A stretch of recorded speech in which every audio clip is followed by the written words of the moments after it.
الحمد لله نحمده ونستعينه ونستغفره ونؤمن به ونتوكل عليه ونعوذ بالله من شرور أنفسنا ومن سيئات أعمالنا من يهده الله فلا مضل له ومن يضلل فلا هادي له ونشهد أن لا إله إلا الله وأشهد أن محمدا عبده ورسوله الذي أرسل بالحق بشيرا ونذيرا فقد قال الله تبارك وتعالى في القرآن المجيد والفرقان الحميد أعوذ بالله من الشيطان الرجيم بسم الله الرحمن الرحيم قل إن كنتم تحبون الله فاتبعوني يحببكم الله ويغفر لكم ذنوبكم صدق الله العظيم قال النبي صلى الله عليه وسلم لا يؤمن أحدكم حتى أكون أحب إليه من والده وولده والناس أجمعين أو كما قال عليه الصلاة والسلام۔ محترم سامعین کرام، اللہ تبارک و تعالیٰ نے 12 مہینوں کو پیدا فرمایا، جس کا تذکرہ اللہ تبارک و تعالیٰ نے قرآن مجید میں ذکر فرمایا، اور انہی مہینوں میں سے یہ ماہ ربیع الاول کا مہینہ ہے، جس کو ایک خاص نسبت اللہ کے رسول صلی اللہ علیہ وسلم سے ہے، اور اللہ کے رسول صلی اللہ علیہ وسلم سے وفات اسی مہینے میں ہونا بھی ثابت ہے۔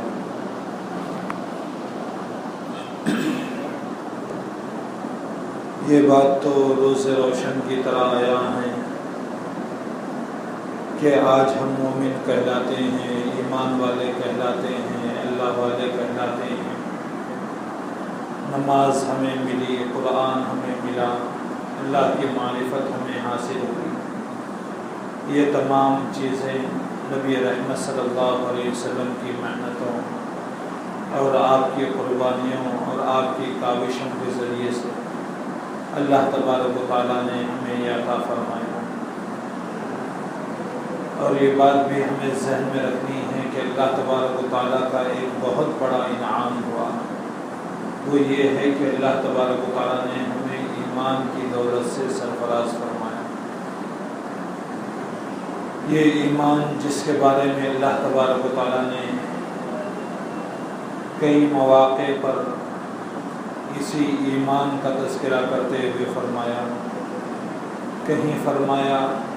لقد من اللہ علی المؤمنین اذ بعث فیہم رسولا منہم، اور اسی طرح ایمان کی قباحت کو اور ایمان کے نہ ملنے کی وعید کو بتاتے ہوئے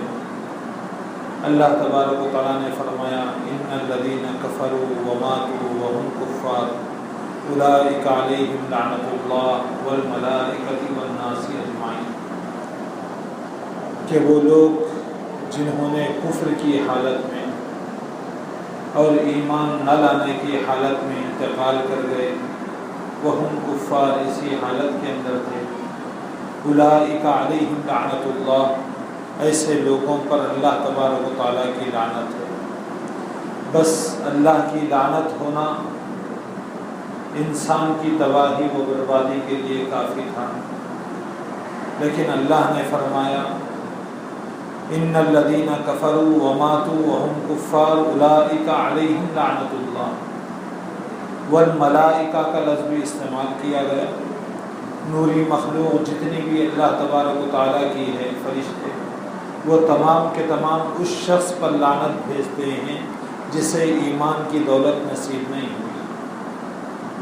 اور اسی طرح آگے اللہ تبارک و تعالیٰ نے اسی پر بس نہیں کیا اور فرمایا کہ والناس اجمعین، اور تمام لوگ جتنے بھی مومنین ہیں، جتنے پیدا ہو چکے، جتنے اس دنیا سے رخصت ہو چکے، جتنے اس دنیا کے اندر آئیں گے اور اس دنیا سے رخصت ہوں گے، ان تمام کی ان کے اوپر لعنت ہوگی۔ اللہ تبارک و تعالیٰ نے یہ وعید سنائی ہے ایمان کی حالت میں زندگی نہ گزارنے والوں کی۔ اللہ کا احسان ہے کہ اللہ نے وہ دولت ہمیں عطا فرمائی ہے۔ اور اسی طرح یہ بھی بات ہم ذہن میں رکھیں کہ آج کا ہمارا موضوع سیرت النبی صلی اللہ علیہ وسلم ہے، اور اللہ کے رسول صلی اللہ علیہ وسلم کی تعریف اور آپ کی تحمید، آپ کی بڑائی اور آپ کی کبریائی، آپ کے مقام و منزلت کا تذکرہ ہم اور آپ کیا کر سکتے ہیں؟ بڑے سے بڑے علماء، مفتیان کرام، بڑے سے بڑے محدثین اور بڑے سے بڑے فقہاء اور امام المحدثین وغیرہ تمام کے تمام افراد نے، تقریباً افراد نے سیرت النبی صلی اللہ علیہ وسلم کے عنوان پر تقاریر اور بہت ساری کتابیں لکھی ہیں، لیکن اللہ کے رسول صلی اللہ علیہ وسلم کے متعلق یہی کہا گیا، بعد از خدا توی قصہ مختصر۔ کسی محدث نے یا کسی مصنف نے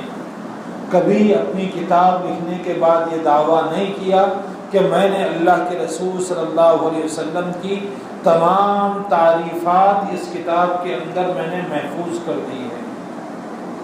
کسی کی مجال نہیں، کسی کی ہمت نہیں، اس لیے کہ جس کی تعریف اللہ تبارک و تعالیٰ کر رہا ہو تو ہم کیا، ہماری زبانیں کیا۔ اگر ہم عرق و گلاب کے ذریعے سے بھی اگر ہم زبان کو صاف کریں گے، لیکن پھر بھی اللہ کے رسول صلی اللہ علیہ وسلم کا حق ہم ادا نہیں کر سکتے، آپ کی تعریف مکمل انداز میں ہم بیان نہیں کر سکتے، اس لیے کہ اللہ تبارک و تعالیٰ نے وہ آیت جو کہ پڑھی جاتی ہے، ان اللہ و ملائکتہ یصلون علی النبی یا ایھا الذین آمنوا صلوا علیہ وسلموا تسلیما، جس میں اللہ تبارک و تعالیٰ نے ارشاد فرمایا، اسی ایک آیت کو اگر ہم سن لیں گے تو اس سے اللہ کے رسول صلی اللہ علیہ وسلم کی فضیلت ہمیں سمجھ میں آ جائے گی اور آپ کا مقام و مرتبہ ہمیں سمجھ میں آ جائے گا۔ وہ کیا ہے کہ اللہ تبارک و تعالیٰ فرماتا ہے، یہ آیت کو ہم بارہا سنتے رہتے ہیں، اور اس آیت کو سننے کے بعد ہم درود شریف پڑھتے ہیں اور پڑھنا بھی چاہیے۔ تو اللہ فرماتا ہے، ان اللہ و ملائکتہ یصلون علی النبی، بے شک اللہ تبارک و تعالیٰ، اگر اللہ تبارک و تعالیٰ کو کیا ضرورت تھی کہ اپنی پیدا کی ہوئی مخلوق اور اللہ کے رسول صلی اللہ علیہ وسلم پر درود و سلام بھیجیں، لیکن اللہ فرماتا ہے ان اللہ و ملائکتہ،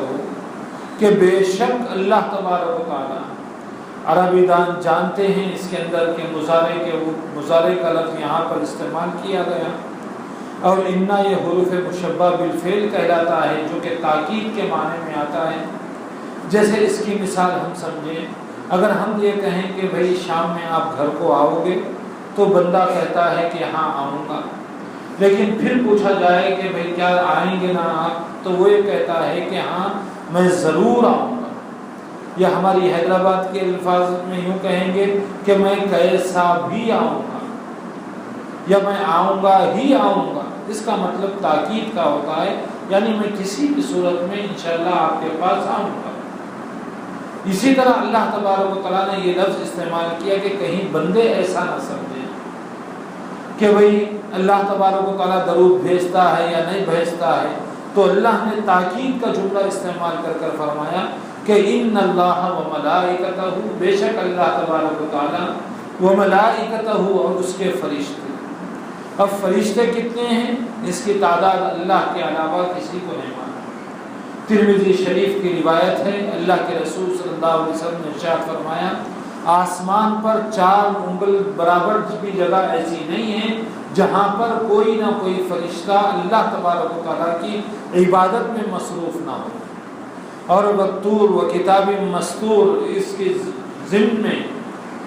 محدثین کرام نے لکھا ہے کہ بیت معمور کا طواف ایک مرتبہ 70,000 فرشتے کر لیتے ہیں تو پھر قیامت تک ان کی باری نہیں آتی۔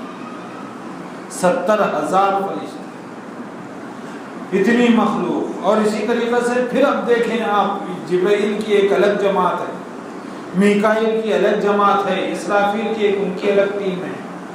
اور یہ بھی ہم نے سنا ہے کہ جب کبھی دینی مجلس ہوتی ہے تو فرشتے گھیر لیتے ہیں۔ تو بہرحال خلاصہ کلام یہ ہے کہ فرشتے اتنے ہیں لامحدود، جس کی گنتی اللہ کے علاوہ کسی کو نہیں معلوم۔ اور پھر ان فرشتوں کی خصوصیت کیا ہے؟ لا یعصون اللہ ما امرہم ویفعلون ما یؤمرون۔ وہ اللہ تبارک و تعالیٰ کی وہ نوری مخلوق کی صفت یہ ہے کہ ان سے کبھی کوئی گناہ سرزد نہیں ہوتا۔ لا یعصون اللہ ما امرہم، اور وہ معصوم ہیں، ان سے کوئی گناہ نہیں۔ قیام میں ہیں تو وہ قیام کے اندر رہیں گے، رکوع میں ہیں رکوع کے اندر، تسبیح کر پڑھ رہے ہیں تو تسبیح کے اندر وہ رہیں گے، ان سے کوئی گناہ نہیں ہوتا۔ ان کو جس کام کا حکم دے دیا جائے، جو کام ان کے ذمے سپرد کر دیا جائے، بس اسی کے اوپر وہ عمل کرتے رہتے ہیں۔ لا یعصون اللہ ما امرہم، ان سے کبھی کوئی گناہ سرزد نہیں ہوتا۔ تو اتنے فرشتے مل کر اللہ کے رسول صلی اللہ علیہ وسلم پر درود بھیج رہے ہیں۔ ہم بارہا جمعہ کے موقع پر بھی سنتے رہتے ہیں اس آیت شریفہ کو، اس کا کون انکار کرے گا؟ تو بہرحال اللہ تبارک و تعالیٰ فرماتا ہے کہ ان اللہ، بے شک اللہ تبارک و تعالیٰ، وملائکتہ، اور اس کی تمام نوری مخلوقات، یصلون علی النبی، اپنے نبی پر درود و سلام بھیجتے ہیں، درود و سلام بھیجتے ہیں اللہ کے رسول صلی اللہ علیہ وسلم پر۔ پھر مومنین کو خطاب کیا گیا، یا ایھا الذین آمنوا صلوا علیہ وسلموا تسلیما، اے ایمان والو تم بھی نبی رحمت صلی اللہ علیہ وسلم پر درود و سلام بھیجو۔ یہ ایک آیت ہی ہمیں اللہ کے رسول صلی اللہ علیہ وسلم کی کے مقام اور آپ کے مرتبے کے لیے دلالت کرتی ہے، لیکن اور بے شمار آیات ہیں اس سے بڑے اور آگے بڑھے ہیں۔ سورہ النشرہ، جس کو نماز وغیرہ کے اندر بھی پڑھی جاتی ہے، وہ سورت جس کے اندر اللہ تبارک و تعالیٰ نے ارشاد فرمایا وَرَفَعْنَا لَكَ ذِكْرَكَ، اے نبی اس سے بڑھ کر آپ کا مقام اور کیا ہو سکتا ہے؟ اے نبی اس سے بڑا مرتبہ آپ کا اور کیا ہو سکتا ہے کہ جب کبھی آپ کا نام لیا جائے گا، ساتھ میں جب کبھی میرا نام لیا جائے گا تو ساتھ میں آپ کا بھی نام لیا جائے گا۔ ہم نے آپ کے نام کو اتنا بلند کر دیا۔ یہ بات بھی ہمیں ذہن میں رکھنی چاہیے۔ بڑے سے بڑے مفتیان کرام اور بڑے سے بڑے علماء کرام سے ہم دریافت کریں، اگر کوئی صرف لا الہ الا اللہ کہتا ہے تو وہ ایمان میں داخل نہیں ہوتا جب تک کہ محمد الرسول اللہ نہ کہہ دے۔ اگر لا الہ الا اللہ کہنے پر اگر کوئی ایمان والا ہوتا تو کفار و مشرکین سب مسلمان ہوتے، اس لیے کہ وہ لوگ اللہ کو مانتے تھے، اور خرابی یہ تھی، نہیں ماننے والی چیز نعوذ باللہ اللہ کے رسول صلی اللہ علیہ وسلم کی رسالت تھی، جس کی وجہ وہ لوگ طواف بھی کیا کرتے تھے، وہ لوگ حج بھی کیا کرتے تھے، وہ لوگ قربانی بھی دیا کرتے تھے، لیکن خرابی یہ تھی کہ اللہ کے رسول صلی اللہ علیہ وسلم کی رسالت کو تسلیم نہیں کرتے تھے۔ تو معلوم یہ ہوا، اللہ نے فرمایا وَرَفَعْنَا لَكَ ذِكْرَكَ، اے نبی اس سے بڑا مقام، اس سے بڑا مرتبہ آپ کا کیا ہو سکتا ہے کہ ہم جب کبھی کوئی بندہ ایمان لانے کے لیے، مسلمان ہونے کے لیے، ایک کافر ایمان والا ہونے کے لیے جب تک ہمارے نام کے ساتھ آپ کا نام نہ لے لے وہ اسلام میں داخل نہیں ہو سکتا۔ اس سے بھی اہمیت معلوم ہوتی ہے، اور بے شمار فضائل ہیں اللہ کے رسول صلی اللہ علیہ وسلم کے، لیکن مختصراً عرض کرنا یہ ہے کہ اللہ کے رسول صلی اللہ علیہ وسلم کا تذکرہ پورے سال میں ہونا چاہیے۔ آج کل ہمارے موجودہ زمانے کے اندر بس مہینہ یاد آتا ہے تو بس ہم اس جلسے و جلوس کا اہتمام کر لیتے ہیں۔ کیوں؟ اس لیے کہ اللہ کے رسول صلی اللہ علیہ وسلم کی زندگی کسی ایک مہینے کے ساتھ خاص نہیں تھی۔ یہ کم مجمع ہمارا نظر آتا ہے، اس سے بھی کوئی ہمیں پریشان ہونے کی بات نہیں کہ اللہ کے رسول صلی اللہ علیہ وسلم نے حضرت علی رضی اللہ عنہ سے فرمایا تھا کہ اے علی تمہاری طرف سے ایک آدمی سدھر جائے تمہاری نجات کے لیے کافی ہے۔ اس لیے ہم کوشش یہ کریں، آج دیکھیں موجودہ زمانے کے اندر اللہ کے رسول صلی اللہ علیہ وسلم کے اخلاق کو، اللہ کے رسول صلی اللہ علیہ وسلم کے طرز زندگی کو، اللہ کے رسول صلی اللہ علیہ وسلم بازار میں کس انداز میں رہا کرتے تھے، اللہ کے رسول صلی اللہ علیہ وسلم مسجد میں کس انداز میں رہا کرتے تھے، اللہ کے رسول صلی اللہ علیہ وسلم گھر میں کس انداز سے رہا کرتے تھے، اللہ کے رسول صلی اللہ علیہ وسلم محفل میں کس انداز سے رہا کرتے تھے، اللہ کے رسول صلی اللہ علیہ وسلم دوستوں میں کس انداز سے رہا کرتے تھے، اللہ کے رسول صلی اللہ علیہ وسلم اپنی ازواج مطہرات کے ساتھ کس انداز میں رہا کرتے تھے، ان تمام چیزوں کو، ان گوشوں کو ہمیں لوگوں کے سامنے لانا ہوگا، تو تب کہیں جا کر ہمارے محلوں کی، ہمارے معاشرے کی اصلاح ہو سکتی ہے۔ یہ بھی کوئی حقارت کی بات نہیں کہ بھئی ایک مرتبہ ہو رہا ہے، نہیں، کافی قطرہ قطرہ ہی دریا ہوا کرتا ہے، پہلا وار ہی آخری وار کے لیے معاون و مددگار ہوا کرتا ہے۔ اسی لیے کسی کا بھی دل بدلنا اور کسی کی زندگی کے اندر تبدیلی پیدا ہونا یہ ہوتے ہوتے ہوتا ہے، یہ بستی ہے، بستے بستے بستی ہے۔ تو اسی طرح سے یہ بات ہمیں ذہن میں رکھنی چاہیے کہ اللہ کے رسول صلی اللہ علیہ وسلم کے ہر گوشے پر، ہر عنوان کے اوپر بات ہونی چاہیے۔ آج دیکھیں ہم 12 ربیع الاول کو کیا ہوا، اس سال، کئی سالوں سے زیادہ اس سال لوگ کیا کر رہے تھے، ہماری آنکھوں کے سامنے رہا،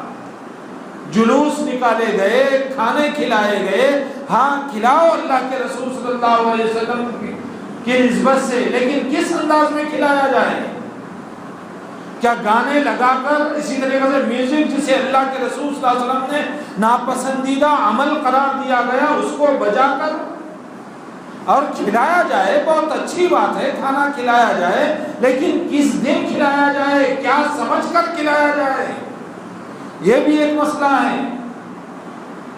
آج ہمارا معاشرہ بس ہوا ہو جدھر کی چلو تم ادھر کو، بس فلاں نے دیکھا، اس کا دیکھی، اس کا دیکھی، اس کا دیکھی، اس کا دیکھی، اس طرح سے جو ہے نا پورے محلوں کے اندر چھوٹے چھوٹے بچے جنہیں اللہ کے رسول صلی اللہ علیہ وسلم کے بارے میں تاریخ نہیں معلوم، اللہ کے رسول صلی اللہ علیہ وسلم کی شخصیت نہیں معلوم، ایسے بچے جھنڈے لے کر باہر نکل رہے ہیں۔ اس سے اسلام نہیں پھیلے گا، چیخنے سے، چلانے سے، دعوتوں کے کرنے سے، شور و پکارا کرنے سے اسلام اس انداز سے نہیں پھیلے گا۔ اسلام تو اخلاق سے پھیلا ہے، اسلام تو ہمارے کردار کو دیکھ کر پھیلا ہے۔ وہ واقعہ مشہور ہے جسے ہم اور آپ بارہا سنتے رہتے ہیں، مدینے کا بازار ہے، ایک صحابی رسول صلی اللہ علیہ وسلم کی دکان وہاں پر موجود ہے، ایک شخص آتا ہے جو کہ منافق تھا، کافر تھا، آیا اور آ کر کہتا ہے کہ مجھے فلاں چیز چاہیے۔ وہ صحابی کہتے ہیں کہ وہ چیز میرے پاس موجود ہے، لیکن میں دیکھتا ہوں کہ سامنے والا جو دکاندار ہے اس کے پاس صبح سے کوئی گاہک نہیں آیا، لہذا میری رائے یہ ہے، میری خواہش یہ ہے کہ آپ سامان اس کے پاس سے لے لیں، میرے پاس اتنی تجارت ہو چکی ہے، اتنے گاہک آ چکے ہیں کہ میں آرام سے ایک دن جو ہے کھانا میں بھی کھا سکتا ہوں، میں اپنے اہل و عیال کو بھی میں کھلا سکتا ہوں۔ اس انداز میں اس نے وہاں بھیجا۔ تھوڑی دیر کے بعد کیا ہوا کہ دکاندار بھی آتا ہے اور وہ گاہک بھی آتا ہے، پوچھا کہ سامان نہیں ملا، اس نے بتایا کہ سامان تو مل چکا، لیکن ہم آپ کی دکان سے ایمان خریدنے آئے ہیں۔ تو معلوم یہ ہوا کہ ہمارے اخلاق کیسے ہیں، یہی دیکھا دیکھی غیروں کو ہم موقع دے رہے ہیں۔ ہر بڑے سے چھوٹے کے بارے میں سوال کیا جائے گا، پوچھا جائے گا، کلکم راع وکلکم مسئول عن رعیتی، ہر بڑے سے سوال کیا جائے گا چھوٹے کے بارے میں۔ یہ وہاں پر نہیں چلے گا کہ میری وہ سنتا نہیں تھا، میری وہ کہتا نہیں تھا، میں اس کو بولوں، میری بات کا وہ انکار کر دیتا تھا، اس طریقے کے عذر اللہ کے نزدیک نہیں چلے گا۔ ہم کیا کر سکتے ہیں، کس انداز میں کر سکتے ہیں، ہم کس طرح پیغام پہنچا سکتے ہیں، اس کی ہمیں کوشش کرنی چاہیے۔ ہم مدرسے کے ناظم ہیں تو بچوں کو کہنا پڑے گا، ہم مکتب میں استاد ہیں تو ہمارے بچوں کو ہمیں سمجھانا پڑے گا، ہم مسجد کے ذمہ دار ہیں تو اس طریقے کے مواقع فراہم کر کے بچوں کو اور عوام کو سمجھانا پڑے کرے گا جمعہ وغیرہ کے خطابات وغیرہ کے ذریعے سے، اس پروگراموں وغیرہ کے ذریعے سے کہ بھئی دیکھو یہ ہمارا کام نہیں ہے، اسلام جو پھیلا ہے وہ اس شور شرابے سے نہیں پھیلا۔ کیا حالت ہے کہ گاڑی اچکائی جا رہی ہے، ایک پہیے پہ گاڑی کا چلانا، خدا نہ خواستہ اگر پہیہ سلپ ہو گیا، وہ گر گیا تو کیا لوگوں کو میسج ملے گا، کیا پیغام ملے گا؟ اور اسی طریقے سے شور شرابہ کرنا، جھنڈوں کا لگا لینا، جو غیر مسلم جو کام کیا کرتے تھے وہ کام ہم کر لینا اور یہ سمجھنا کہ ہم اچھا کام کر رہے ہیں، حالانکہ اللہ کے رسول صلی اللہ علیہ وسلم کی حدیث کے خلاف اللہ ناراض ہے۔ ظہر کی نماز کا وقت ہے، بندے نماز کو نہیں آتے اور باہر کھانے میں اور باہر پکوان کے اندر، باہر ڈی جے کے اندر مصروف ہیں، جلوسوں کے اندر مصروف ہے، حالانکہ اللہ کے رسول صلی اللہ علیہ وسلم نے فرمایا تھا قرۃ عینی فی الصلاۃ، میری آنکھوں کی ٹھنڈک نماز ہے۔ اللہ کے رسول صلی اللہ علیہ وسلم نے فرمایا تھا شیطان کا منہ کالا کرنے والی چیز نماز ہے۔ اللہ کے رسول صلی اللہ علیہ وسلم نے فرمایا نماز کسی بھی حالت میں معاف نہیں ہوتی، دوسرے اعمال ہیں وہ معاف ہو سکتے ہیں لیکن حج بھی معاف ہو سکتا ہے، روزہ معاف ہو سکتا ہے، دیگر عبادتیں معاف ہو سکتی ہیں۔ اگر آپ مسافر بن جائیں روزہ آپ کے اوپر فرض نہیں ہوگا، اگر آپ کے پاس مال نہ ہو تو حج آپ کے اوپر فرض نہیں ہوگا، لیکن نماز ہر صورت کے اندر فرض ہے اور ہر صورت میں ادا کرنا ہے۔ اللہ کے رسول صلی اللہ علیہ وسلم نے یہاں تک فرمایا اگر کوئی کھڑے ہو کر نماز نہیں پڑھ سکتا اسے چاہیے کہ وہ بیٹھ کر نماز پڑھے، اگر کوئی بیٹھ کر نماز نہیں پڑھ سکتا اسے چاہیے کہ وہ لیٹ کر نماز پڑھے، اگر کوئی لیٹ کر نماز نہیں پڑھ سکتا تو اسے چاہیے اشارے سے نماز پڑھے، کسی حالت میں معاف نہیں۔ اللہ کے رسول صلی اللہ علیہ وسلم نے ارشاد فرمایا کہ تم نماز کے ذریعے سے اللہ تبارک و تعالیٰ سے مدد حاصل کرو۔ صحابہ تھے جو کہ نماز کے ذریعے سے جو ہے نا مدد چاہتے تھے اللہ تبارک و تعالیٰ کی۔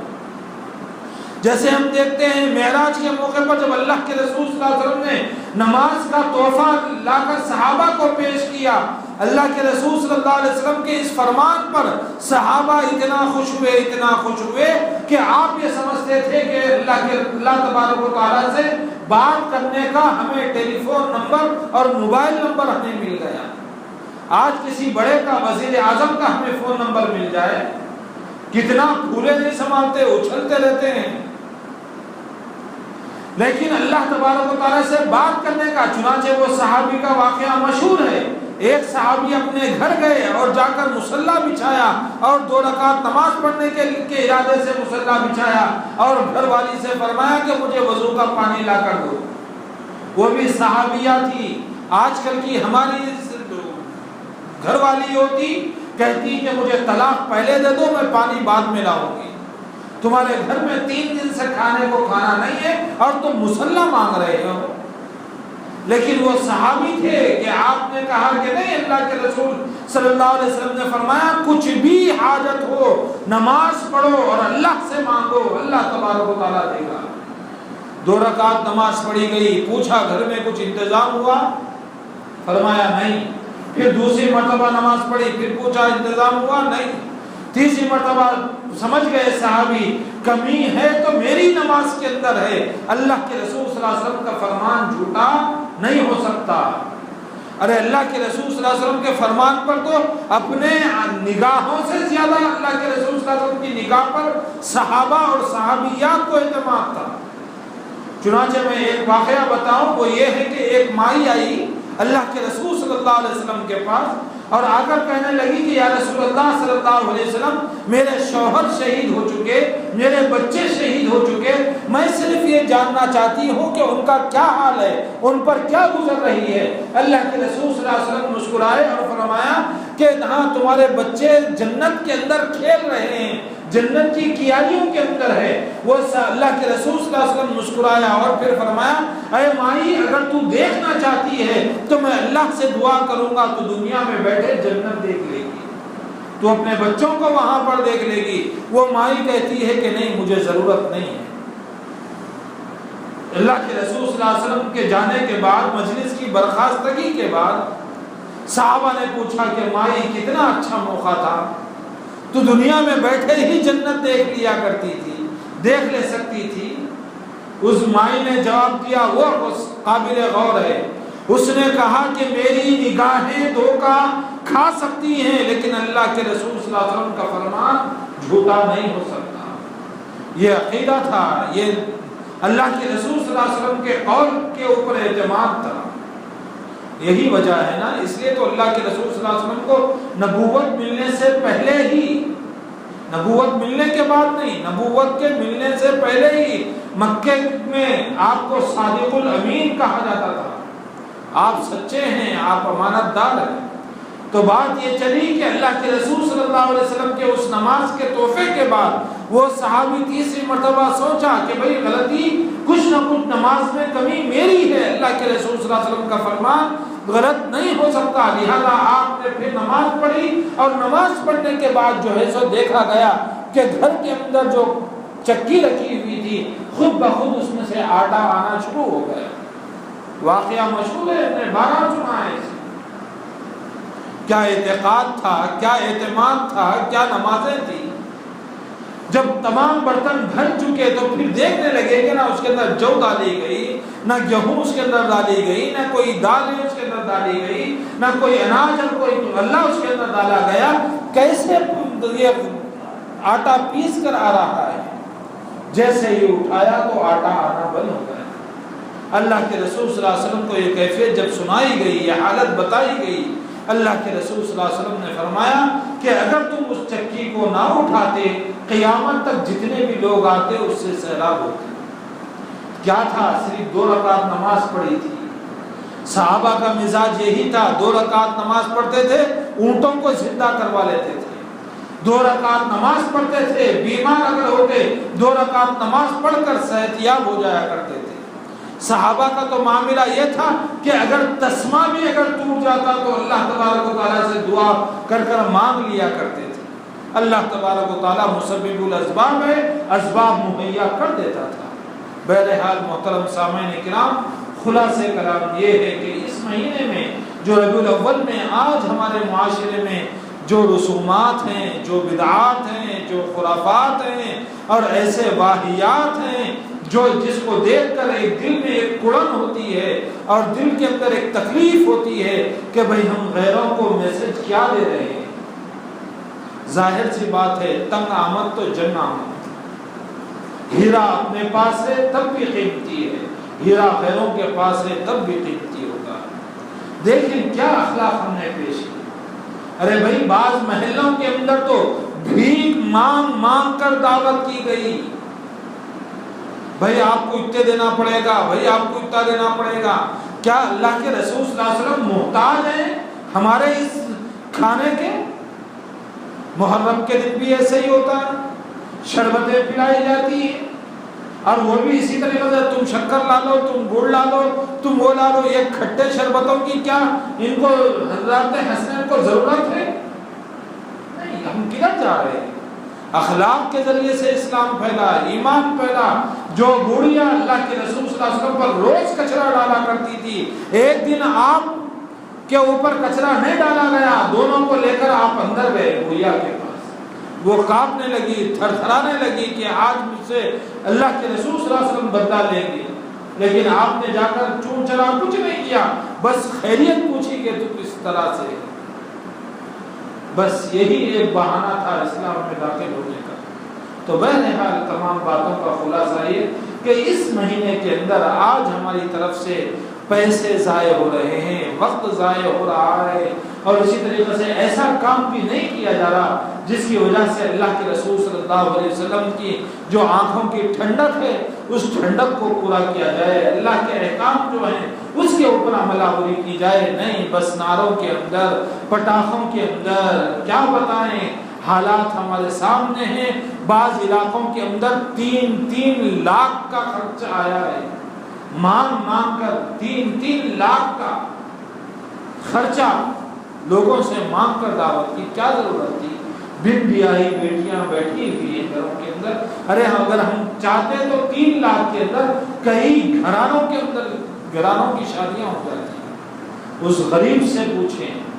کہ جب بیٹی، جوان بیٹی گھر میں ہوتی ہے تو اس کے دل کے اوپر کیا گزرتی ہے؟ یہ چندہ ہم نے کیا، یہی اگر کسی دوسرے رفاہی کام کے لیے کیا جاتا تو کئی